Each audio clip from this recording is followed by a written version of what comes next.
This mini lecture is on religious pluralism relating to other world religions. In traditional Christian theology, the branch that related to other world religions was known as apologetics. Don't get that confused with what apology means today, saying you're sorry for something, but rather apologetics, going back to Greek terminology and traditions, actually meant defending, justifying the Christian faith to non-believers, trying to convert others kind of in an intellectual way. And the other part of Christian theology was called dogmatics, not in the sense of being dogmatic, that you just totally insist on your way and every other way is wrong, but dogmatics meant fleshing out Christian dogma. What are the beliefs? What are the understandings of Christian faith? Well, in our world today, for most Christian theologians, the concern is not apologetics, but it's religious pluralism. And how to deal with religious pluralism. First of all, what does pluralism mean? Well, it means many, right? So in a descriptive sense, just talking about how things are, there clearly are many world religions, right? And in today's world, we are more familiar with, typically, we get to encounter, at least if we live in larger metropolitan areas, we get to encounter people of different faiths. At UNC Pembroke, there are people of many faiths, even though most who are believers are Christians. So there's religious pluralism in that descriptive sense. But in our readings for this week, the selections from John Hick and the chapter on by Hansen on religious pluralism, we were introduced to three ways to relate to other world religions. If you're a Christian or if you're a Buddhist or whatever, what should your understanding about, what should your attitude be towards the other major world religions? Well, hopefully you do have this printout, either printed it out or you have it electronically on Canvas, that sets up the basic ways that Hick reveals about how religions might relate to other religions. So they're exclusivism, inclusivism, and pluralism. And well, this is pluralism in a different sense, going beyond just the mere fact that there are many religions. But we'll begin with exclusivism. As the word might suggest, Christianity is, if you're a Christian anyway, and you're an exclusivist, Christianity is the exclusive religion. And exclusivism has been the traditional Christian position, that Christianity is the one true religion. That didn't necessarily mean that there was no truth in other religions, no. But where there might be any conflict, Christianity, and only Christianity, has the whole truth and nothing but the truth.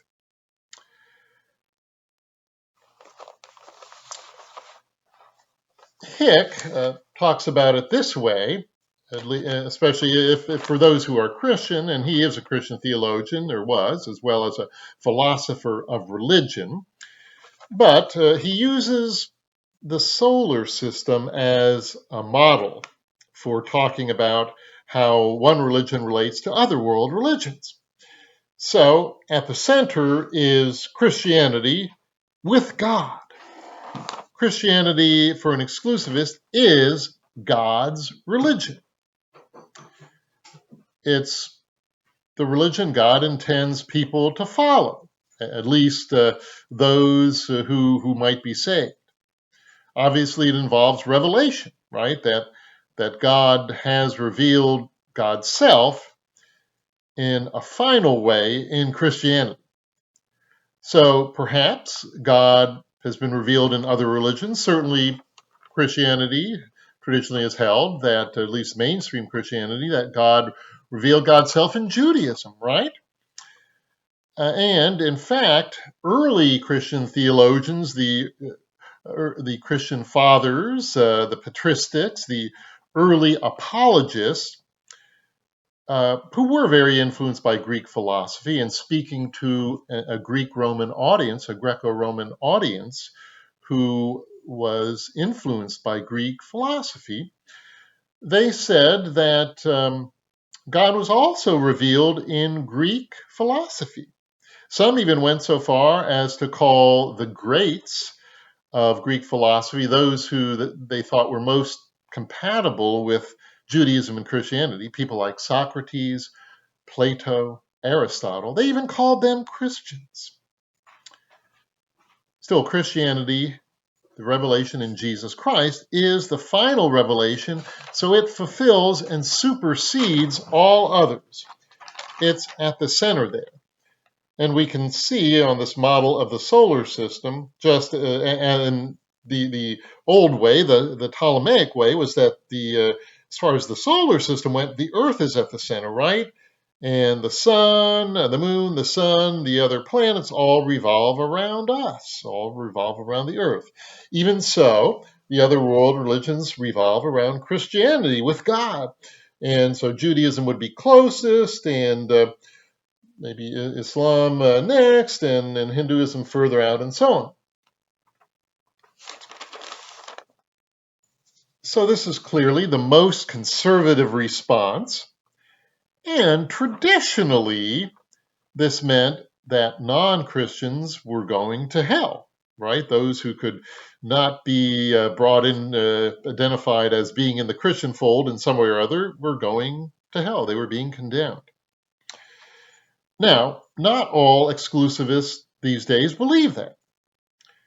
Karl Barth, who is generally recognized as one of the two greatest Christian theologians of the 20th century, along with Paul Tillich, a favorite of mine, he believed in predestination.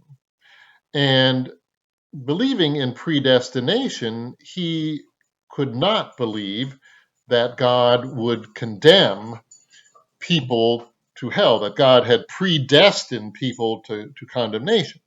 So he thought it was obvious that not everyone was being saved in Christ in this life, but he believed that in the afterlife, that everyone would be converted to Christianity. All, using Paul, all knees would bow ultimately and worship Jesus as the Christ.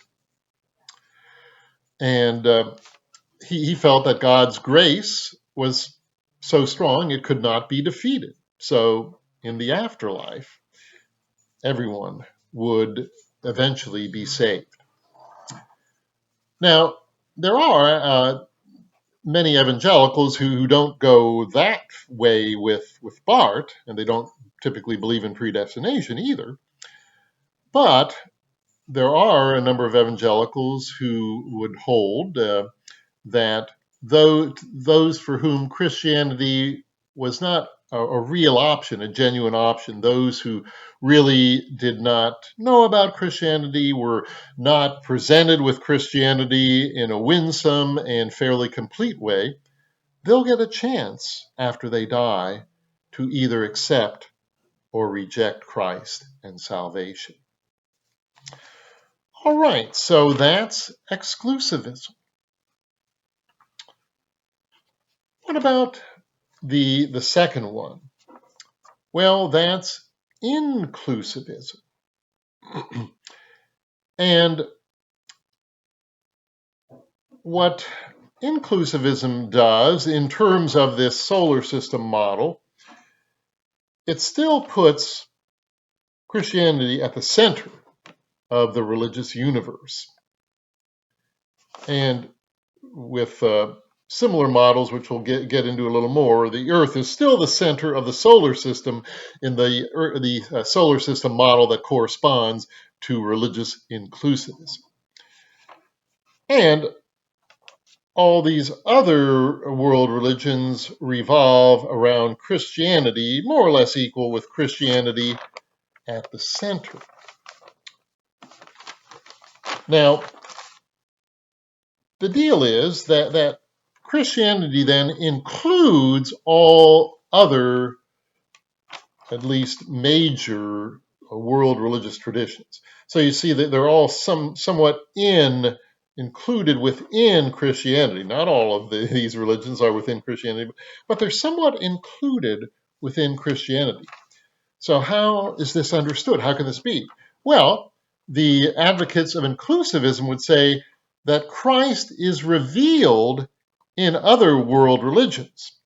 God and Christ are revealed in these other world religions, and salvation is still only through Christ, but because Christ is revealed, Christ is included in these other world religions and their understanding, people can be saved through their own major world religion.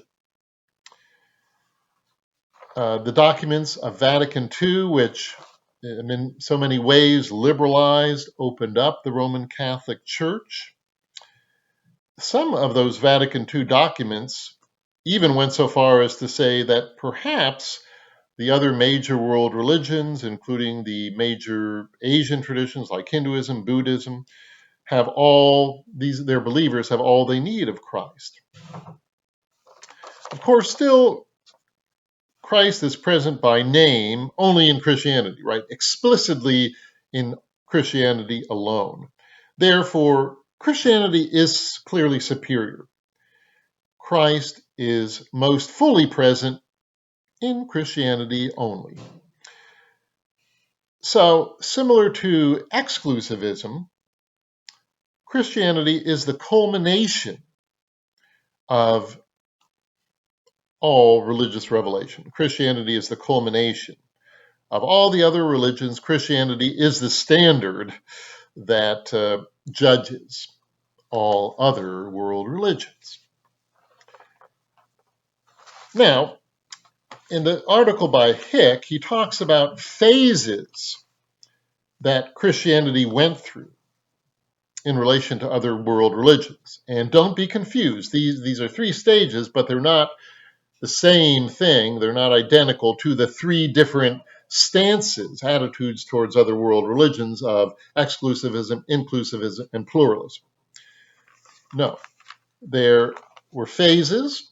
The first is total, exclusivism, right? That Christianity just rejected that you can be saved in other world religions. But in the 1800s, the 19th century, after the wars that Christianity had undergone in Western Europe between Catholics and Protestants, and finally some peace and some tolerance for each other, if not not at that point. Once the peace came, not accepting that you could be saved if you were a Catholic. You didn't usually believe at first that you could be saved in Protestantism or vice versa. But by the 1800s, there were a good many Catholics who started to think things like, gosh, I know my Protestant neighbors, my Protestant co-workers very well, and they seem to be very moral people, even indeed very pious people, very godly people, very strong believers in Christ. They're walking the walk as well as talking the talk or listening to the talk. So a number of Catholic theologians said, okay, you might remember how with the whole doctrine of substance and transubstantiation, that Catholic theologians could say, even though the bread and the wine still have their physical appearance, metaphysically, at the deepest, truest level of reality, they are literally the body and the blood of Jesus Christ. So they did kind of a metaphysical thing with Protestants and said, okay, in their own subjectivity, their own mind, they know themselves or consider themselves as Protestants, but metaphysically, they're Catholic. If given their knowledge, they've really done all they could to be good, faithful Christians, metaphysically, they are Catholic, even though they don't know it, and therefore they can be saved. And for these Catholic theologians in the 19th century, that held up the traditional Catholic doctrine that outside the church there is no salvation. So these Protestants were being saved within the Catholic Church, even though they didn't know it. Well, certainly this attitude became much stronger among Catholics in the 20th century and certainly developed among Protestants in the 20th century very strongly as well. Although, as I mentioned before, some parents in the 1930s would not let their children play with Protestants or Catholics, depending on if they were from the other faith. But a lot of folks were more open to the possibility that one could be saved in the other major branch of Western Christianity. And so in that environment leading up to Vatican II, there was, the greatest Catholic theologian. We've talked about Barth and Tillich as the two greatest, and they were Protestants. But Rahner, generally conceded to be, recognized to be the greatest Catholic theologian. And he talked about something called anonymous Christianity. And what that meant was, to go back to this, this image here of including Christians, he said that not only Protestants, but a good Muslim, a good Jew, good Buddhist, good Hindu could be a good Christian. And he would say an honorary Christian, because Christ had been revealed to them and they had accepted Christ even though they didn't know it. So they were anonymous meaning having no name. They didn't have the Christian name. And he even, Rahner even went so far as to say an atheist could be saved through Christ. They had received the grace of Jesus Christ, even though they didn't know it, but they were leading a godly life, a life of faith, a life of loving your neighbor inspired by Christ, even though they didn't know it. So, let's get to the corresponding model according to Hick. And he is not an exclusivist nor an inclusivist. So he thinks there's problems with inclusivism. He compares it to epicycles. As modern astronomy started to see problems with the Ptolemaic system, it didn't seem to work out that everything was revolving directly around the Earth. The moon seemed to revolve around the Earth, but then Mercury didn't really seem to revolve around the Earth, and maybe Venus didn't seem to revolve around the Earth. So there were corrections that are called epicycles. Instead of cycling around the Earth, this correction could say that, well, Mercury is revolving around the sun, and maybe Venus is revolving around the sun, but the sun is still revolving around the Earth, and they could kind of work the math so it seemed okay. And they could support the idea mathematically at that point, although not certainly not in a simple way, right? Occam's razor is known as it's associated with the idea that usually the simplest explanation is the best one. These epicycles were certainly not a simple answer. But anyway, it still left the Earth at the center, even as inclusivism, if you're a Christian inclusivist, leaves Christianity at the center of the religious universe.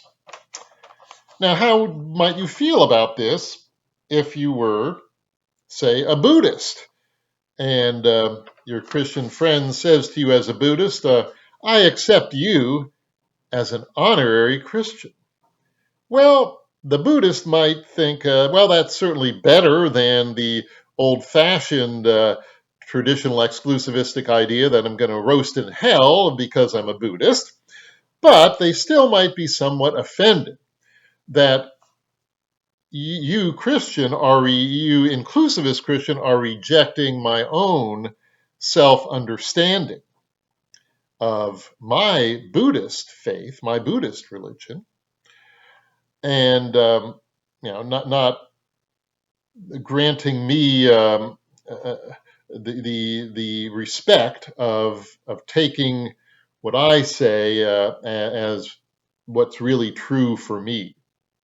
So it would be condescending, right, to a Buddhist, for example.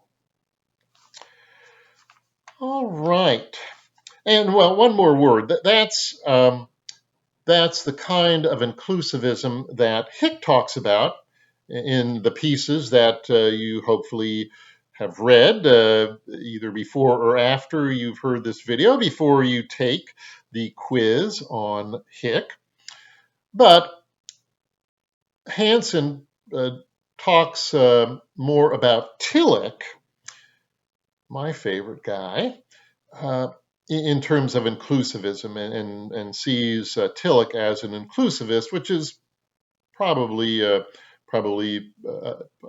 good way to put him, although you could make a case that his theology actually implies a more pluralistic, but he was a Christian theologian, and certainly at many points talks about the revelation being in Jesus Christ. So, but Tillich doesn't get into any of this. Christ himself, or Christ's self is revealed in other world religions. No, he does say, though, that other world religions have enough about God, bring people close enough to God, the ground of being, that people can be saved in their other religions, even though where Christianity and, say, Buddhism disagree, Christianity is right and Buddhism is wrong. I mean, and he did say we Christians can learn some things from other world religions, but when push comes to shove on the major points, Christianity is right and Buddhism is wrong, at least as Hansen reads Tillich. All right, so enough about inclusivism. Now to the final option, and the one that Hick endorses, pluralism.